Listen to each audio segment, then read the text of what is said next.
Biology, biology, इसका हिंदी होता है जीव विज्ञान। जीव विज्ञान, जीव विज्ञान में हम लोग सजीवों का अध्ययन करते हैं। किसका अध्ययन करते हैं? सजीवों का अध्ययन करते हैं। विज्ञान में किसका अध्ययन करते हैं? सजीवों का अध्ययन करते हैं। अगर पूछा जाएगा कि जीव विज्ञान किसे कहते हैं, तो सजीवों का अध्ययन जीव विज्ञान कहलाता है। सजीवों का अध्ययन क्या कहलाता है? जीव विज्ञान। जीव विज्ञान को शुरुआती में एक भाग रखा गया था। पहला था जंतु विज्ञान। कौन सा विज्ञान? जंतु विज्ञान, जिसको इंग्लिश में जूलॉजी कहते हैं। उसके बाद क्रेस्कोग्राफ मशीन का खोज हुआ। उसका खोज जगदीश चंद्र बोस किया था। कौन किया था? जगदीश चंद्र बोस। क्रेस्कोग्राफ मशीन का खोज किसने किया था? जगदीश चंद्र बोस। ठीक है। और जगदीश चंद्र बोस जो था वो भारत का रहने वाला था। वो जो क्रेस्कोग्राफ मशीन था उससे पता लगाया जाता है कि पौधों में वृद्धि होती है या नहीं होती है। तो उसके बाद बायोलॉजी को दो भागों में बांटा गया। दूसरा वनस्पति विज्ञान, वनस्पति विज्ञान, जिसको बॉटनी कहते हैं। ठीक। जंतु विज्ञान में पहला चैप्टर आता है सेल। क्या आता है? सेल। सेल का मतलब कोशिका।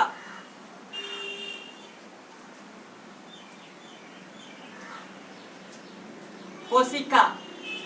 बायोलॉजी में जब हम लोग सेल को पढ़ते हैं तो उसका नाम रहता है, उसका नाम साइटो बोला जाता है। बायोलॉजी को, सेल को क्या बोला जाता है? साइटो।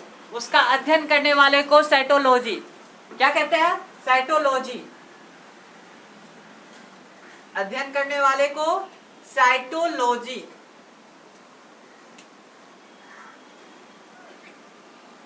उसके बाद कोशिका का खोज किसने किया था? तो कोशिका का खोज रॉबर्ट हुक ने किया था। कौन किया था? Robert Hooke.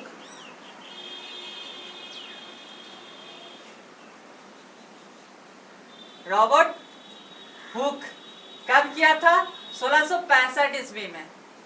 1665 ईस्वी में ये खोज किया था मृत कोशिका का। ये किसका खोज किया था? मृत कोशिका का खोज किया था। दो वो वैज्ञानिक था जो कोशिका का सिद्धांत दिया था। यानी कि सिद्धांत का मतलब हुआ कि हमारा शरीर कोशिकाओं का बना है, वही बताया था। कौन बताया था? सिद्धांत दिया था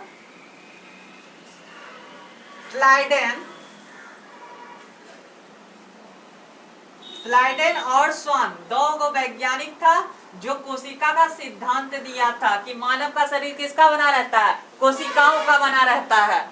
उसके बाद जीवित कोशिका का खोज हुआ। उसके बाद किसका खोज हुआ? जीवित कोशिका का खोज हुआ। जीवित कोशिका का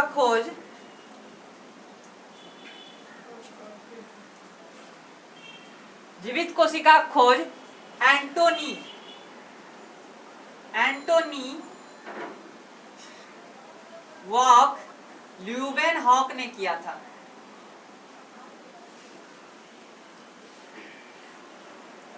कब किया था? 1674 ईस्वी में। 1674 ईस्वी में। ठीक है। उसके बाद आता है, अगर पूछा जाए दुनिया में सबसे छोटा कोशिका का उदाहरण, तो सबसे छोटा कोशिका का उदाहरण होगा माइक्रोप्लाज्मा। माइक्रोप्लाज्मा। सबसे बड़ा कोशिका का उदाहरण पूछेगा तो शुतुरमुर्ग का अंडा।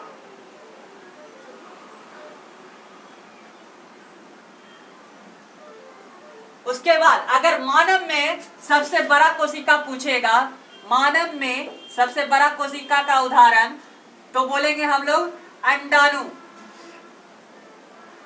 मानव में सबसे छोटा कोशिका का उदाहरण पूछेगा तो बोलेंगे शुक्राणु।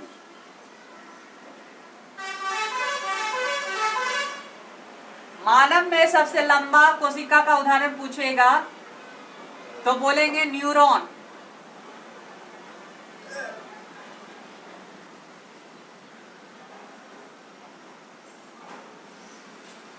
अब बोलेगा कि सबसे अधिक कोशिका विभाजन कहाँ होती है, तो सबसे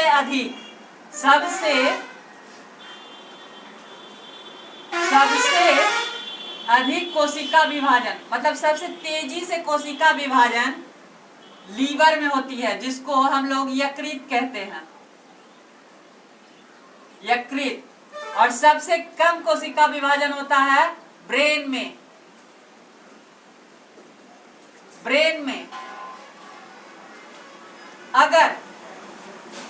अगर शरीर में, हमारे शरीर में, पूरे शरीर में कहीं भी कोशिका विभाजन मात्रा से अधिक होने लगे तो उसको हम लोग क्या कहेंगे, कैंसर।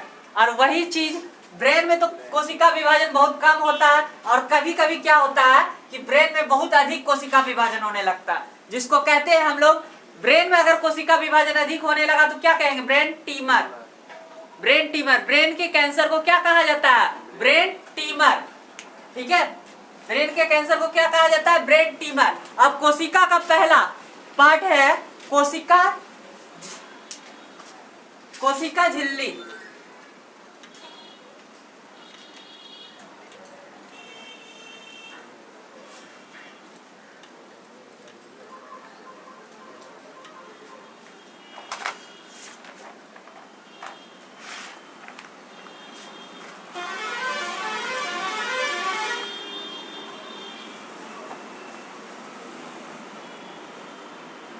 कोशिका झिल्ली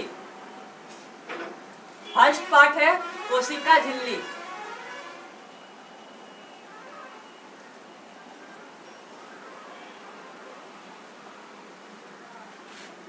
कोशिका झिल्ली जो है, कोशिका झिल्ली को इंग्लिश में सेल मेम्ब्रेन्स कहा जाता है। क्या कहा जाता है, सेल मेम्ब्रेन्स। कोशिका झिल्ली को ही प्लाज्मा झिल्ली कहा जाता है। क्या, कोशिका झिल्ली का दूसरा नाम है प्लाज्मा झिल्ली।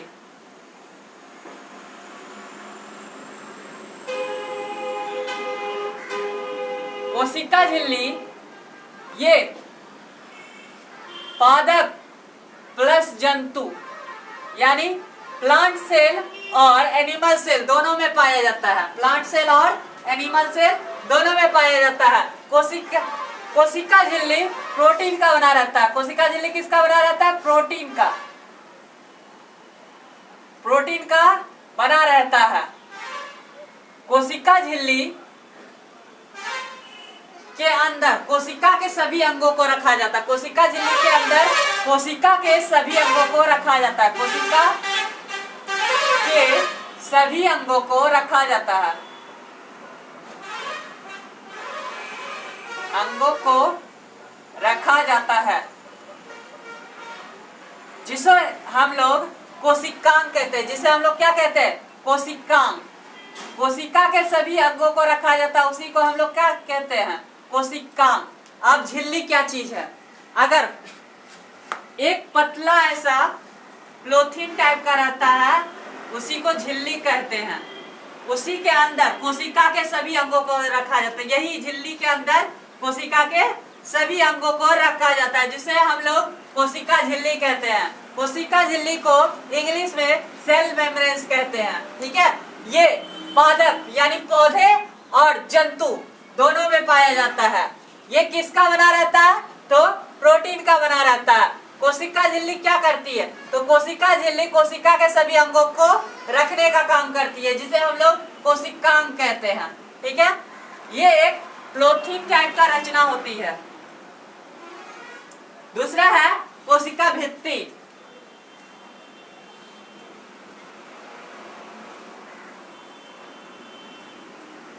कोशिका भित्ति, कोशिका भित्ति को सेल वॉल कहते हैं। क्या कहते हैं, सेल वॉल।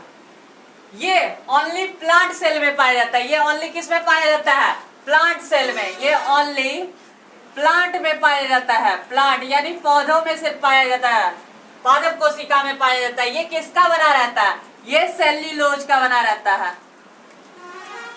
ये सेल्यूलोज का बना रहता है। ये क्या करती है, ये सुरक्षा और आकार प्रदान करती है, सुरक्षा और आकार प्रदान करती है। ये सुरक्षा और आकार किसको प्रदान करती है? ये तो पौधों में पाया जाता है, इसलिए ये पौधों को ही सुरक्षा और आकार प्रदान करती है। ये सेल्यूलोज का बना रहता है, सेल्यूलोज का, वृक्ष से, पेड़ पौधे से जितने भी सामान बनते हैं वो किसका बना रहता है? सेल्यूलोज का। अगर पूछेगा कागज, कागज किसका बना रहता है? तो सेल्यूलोज का। अगर नोट, नोट पैसे वाला नोट किसका बना रहता है? तो सेल्यूलोज का। पौधे से जितने भी चीज बनेगी वो किसका बना रहेगा? सेल्यूलोज का। तो कोशिका भित्ति, कोशिका भित्ति को इंग्लिश में सेल वॉल कहते हैं। ये ओनली प्लांट सेल में पाया जाता है, प्लांट सेल यानी पादप कोशिका में ये सेल्यूलोज का बना रहता है। ये पौधों को सुरक्षा और आकार प्रदान करता है। एक झिल्ली हो गया, ये कोशिका झिल्ली हो गया। इसके ऊपर जो परत रहता है इसी को हम लोग कहते हैं कोशिका भित्ति। क्या कहते हैं? कोशिका भित्ति। अब अगला माइटोकॉन्ड्रिया।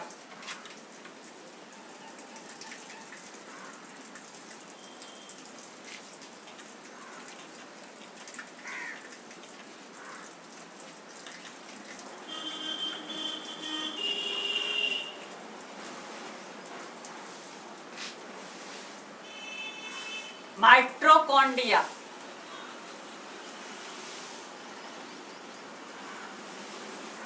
माइटोकॉन्ड्रिया, इसको हिंदी में सूत्रकणिका कहते हैं। इसको हिंदी में क्या कहते हैं? सूत्रकणिका। इसको हिंदी में सूत्रकणिका कहते हैं। इसको हिंदी में क्या कहते हैं? सूत्रकणिका। ये इसका खोज अल्टमैन नामक वैज्ञानिक ने किया था। इसका खोज किसने किया था? अल्टमैन नामक वैज्ञानिक ने किया था। अल्टमैन नामक वैज्ञानिक ने किया था। अल्टमैन, इसका खोज अल्टमैन नामक वैज्ञानिक ने किया था। ये क्या करता है? ये जब हम लोग सांस लेते हैं, श्वसन, सांस लेते हैं तो हीमोग्लोबिन हमारे ऑक्सीजन को लेके जाता है शरीर के अंदर। तो वो ले जाके किसको देता है? शरीर के अंदर, हमारे शरीर के अंदर क्रेब्स नामक चक्र चलता है। क्या चलता है? क्रेब्स चक्र चलता है। क्रेब्स चक्र चलता है जिससे हमारे शरीर के अंदर एटीपी तैयार होती है। क्या तैयार होती है? एटीपी। और 30 एटीपी मिलके ग्लूकोज तैयार करती है। क्या तैयार करती है? ग्लूकोज, जो हमारे शरीर को ऊर्जा देती है, जो हमारे शरीर को ऊर्जा देती है। इसलिए माइटोकॉन्ड्रिया को पावर ग्रिड, शक्ति गृह कहा जाता है। पावर ग्रिड और शक्ति गृह, पावर हाउस भी कहा जाता है, क्योंकि ये सांस को लेके जाता है, क्रेब्स चक्र चलाता है जिससे एटीपी तैयार होती है। और 30 एटीपी मिलके ग्लूकोज तैयार करता है और ग्लूकोज हमारे शरीर को क्या देती है? ऊर्जा देती है। इसलिए इसे हमारे शरीर का पावर हाउस कहा जाता है। क्या कहा जाता है? Power house. शक्ति गृह,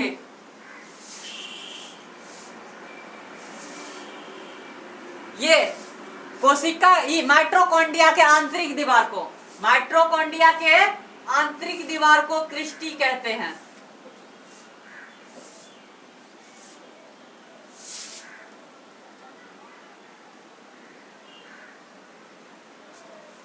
आंतरिक दीवार को क्रिस्टी कहते हैं।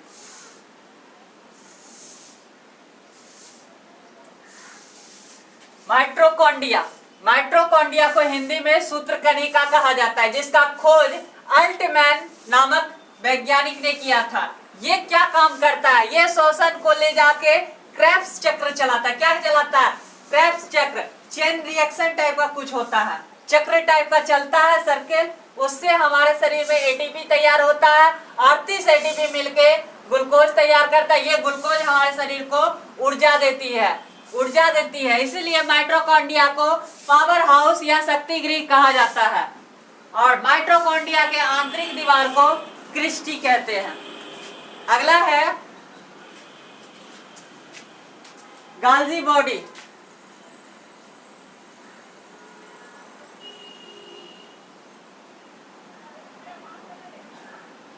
गाल्जी बॉडी जिसका खोज कैमिलो गाल्जी ने किया था। कैमिलो हो जाता गाल्जी,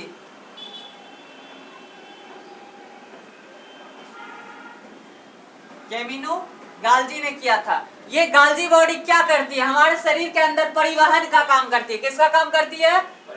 परिवहन का। परिवहन का काम कैसे करती है? अगर मान के चलो कोई आदमी दौड़ रहा है, कोई आदमी दौड़ रहा है, तो सबसे ज्यादा ऊर्जा किसको जरूरत होगा? पैर को। तो ये अगर हमारे शरीर में गाल्जी बॉडी नहीं रहेगी तो क्या होगा? जो काम करेगा, जैसे हम बोलने का काम कर रहे हैं तो हमारा मुंह काम कर रहा है, जीभ काम कर रहा है। अगर मान के चलो वहां ऊर्जा का कमी हो जाएगा तो हमारा जीभ थक जाएगा। तो ये परिवहन का काम करता है, यानी संतुलन बनाए रखता है। थकता है हमारा शरीर तो पूरी तरह से थकता है, और नहीं थकता है तो पूरा शरीर काम करते रहता है। परिवहन का यानी कि जिसको ऊर्जा का जरूरत है ज्यादा उसको पहुंचा देता है ऊर्जा। ठीक है, उसी तरह ये परिवहन का काम करता है। उसके बाद अगला टॉपिक है रसधानी।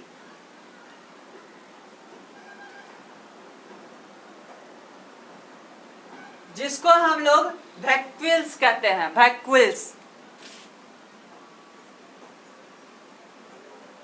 वैक्यूल्स, इसको ये जो है वैक्यूल्स जो है रसधानी, ये हमारे शरीर में जल संग्रह करके रखता है, जल को स्टोर करके रखता है।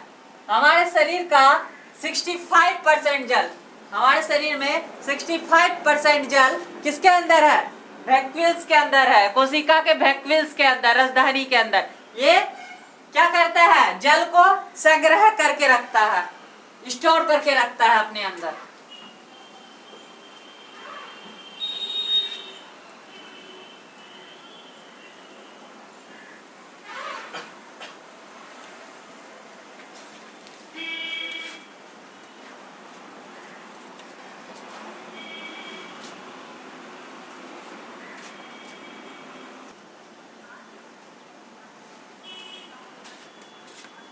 छठवां टॉपिक है तारक काय।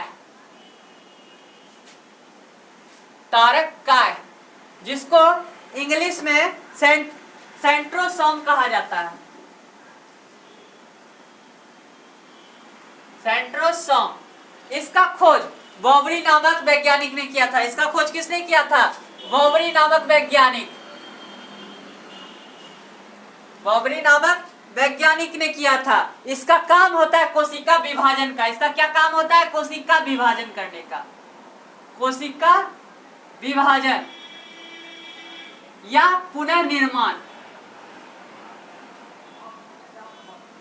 पुनः निर्माण का। कोशिका विभाजन और पुनः निर्माण का। और कोशिका विभाजन बहुत अधिक कहाँ होता है? लीवर में बहुत अधिक होता है, लीवर में बहुत अधिक होता है कोशिका विभाजन। और न्यूरॉन, ये और न्यूरॉन कहाँ पाया जाता है? ब्रेन में। ब्रेन में बहुत कम होता है कोशिका विभाजन, न्यूरॉन में बहुत कम होता है। सेंट्रोसोम, तारक काय का खोज बॉबरी नामक वैज्ञानिक ने किया था। इसका काम होता है कोशिका विभाजन करने का। कोशिका विभाजन का मतलब क्या हुआ? एक कोशिका दो भागों में बांट के जिस स्थान पे कटा छटा है उसका पूर्ति करना। मान के चलो हम हाथ काटते हैं तो कुछ देर के बाद वो खून बंद हो जाता है ऑटोमेटिक। इसका मतलब क्या हुआ? कि वो कोशिका विभाजन हुआ है, वहां पे उसको भर देता है, यानी पुनः निर्माण कर देता है। अगर पूछेगा कोशिका विभाजन अधिक कहाँ होता है तो लीवर में, और सबसे कम होता है न्यूरॉन में। ठीक है, तारक काय को इंग्लिश में सेंट्रोसोम कहते हैं, जिसका खोज बॉबरी नामक वैज्ञानिक ने किया था। तारक काय का काम कोशिका विभाजन या पुनः निर्माण का है। तारक काय लीवर में बहुत अधिक कोशिका विभाजन होता है और न्यूरॉन में बहुत कम कोशिका विभाजन होता है। अगला है अंतःप्रायद्रव्य जालिका।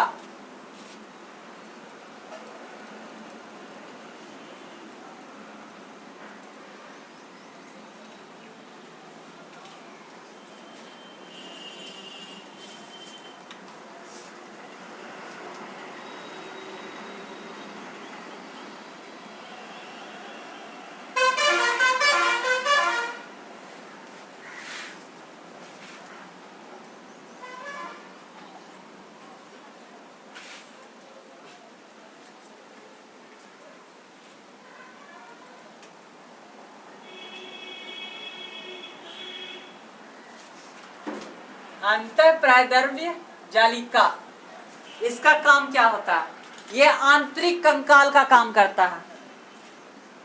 ये आंतरिक कंकाल का काम करता है और आंतरिक सहायता का काम करता है। आंतरिक कंकाल और आंतरिक सहायता का काम करता है।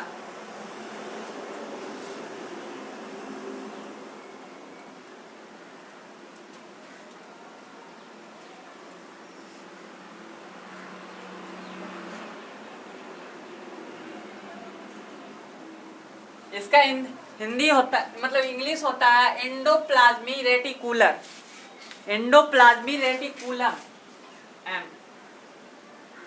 ये हमारे शरीर में आंतरिक कंकाल और आंतरिक सहायता का काम करता है। आंतरिक कंकाल का काम कैसे करता है? मान के चलो कोई घर बनाया जाए, अगर कोई घर बनाया जाता है तो उसमें पिलर दिया जाता है, यानी कंकाल का काम कर रहा है कौन? पिलर। पिलर और दीवार को खड़ा रहने में सहायता भी प्रदान कर रहा है। तो आंतरिक कंकाल का काम घर के लिए कौन कर रहा है? पिलर। और सहायता का भी काम पिलर ही कर रहा है। उसी तरह अगर कोशिका में अंतःप्राद्रव्य जालिका नहीं रहेगा तो वो आपस में क्या होता है? सट जाएगा, वो आपस में सट जाएगा। इसीलिए उसके अंदर कुछ तो सपोर्ट चाहिए।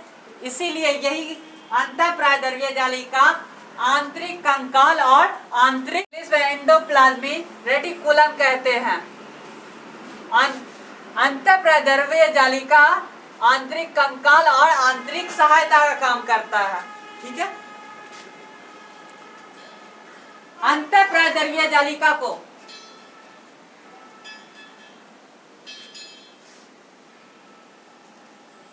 इसको शॉर्ट में लिख रहे हैं ER। इस साइड स्मूथ रहता है, स्मूथ,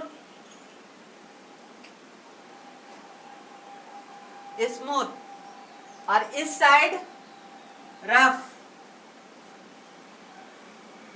इसके रफ साइड इसमें छिड़काव किया रहता है राइबोसोम